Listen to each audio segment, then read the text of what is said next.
I will never forget the day Clara walked into the Richmond mansion for the first time. The house was enormous. White pillars, marble floors, and chandeliers that sparkled like stars. It looked like something out of a movie. But Clara wasn't there to admire the beauty. She was there to work.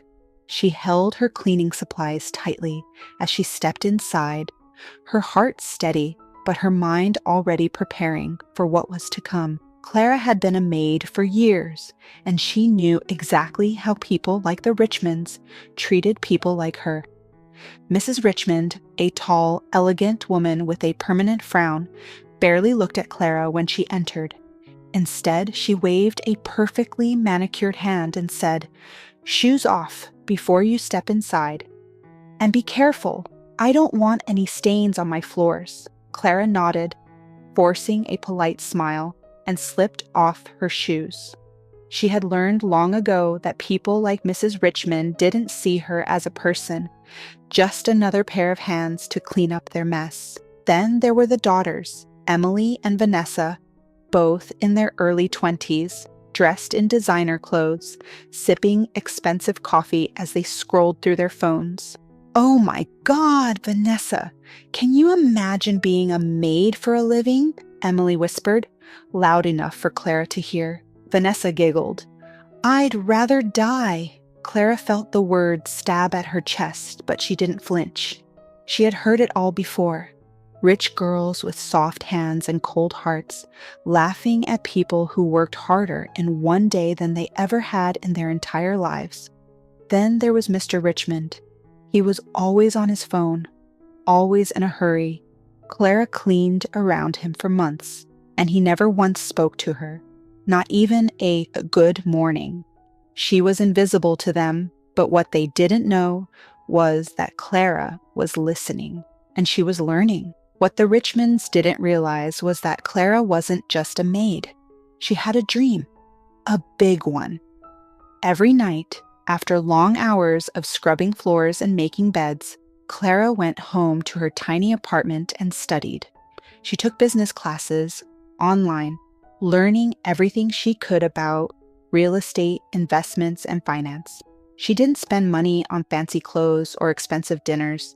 Every single dollar she earned, she saved and invested. At first, it was just small things: buying and flipping old furniture, renting out a spare room, cleaning office spaces after hours. But little by little, her business grew. And every time the Richmonds ignored her, every time their daughters laughed at her, every time Mrs. Richmond treated her like she was less than human, Clara reminded herself of one thing: one day they would remember her name. Years passed. Clara eventually left the Richmonds to focus on her growing business. Meanwhile, things at the Richmond mansion weren't so perfect anymore. Mr. Richmond had made bad investments. The business deals he bragged about, they started falling apart. Money was disappearing faster than they could keep up with, and within a few short years, the once powerful Richmond family was drowning in debt. Mrs. Richmond tried to keep up appearances, but the expensive shopping trips became less frequent. Emily and Vanessa still posted glamorous pictures online, but behind the scenes, things were crumbling. Then, the worst happened. The mansion, their beloved home, was being foreclosed. They had no choice but to sell it. The same house where they had once looked down on Clara was now up for sale to the highest bidder. And guess who walked through those doors with an offer they couldn't refuse? Clara. She stepped into the Richmond mansion, not as a maid, but as a buyer. She had never felt so powerful in her life. Mrs. Richmond's face went pale when she saw her. Emily and Vanessa's eyes widened in shock. And Mr. Richmond? He finally, for the first time ever, looked Clara in the eye. You're buying the house?" Mrs. Richmond stammered. Clara smiled. "Yes, I always did like this place. I spent years cleaning it after all. Thought it was time I owned it." The room fell silent. They had no words. Clara could see the embarrassment in their eyes, the regret, the realization that they had underestimated her, that the woman they had treated like nothing had now taken everything from them.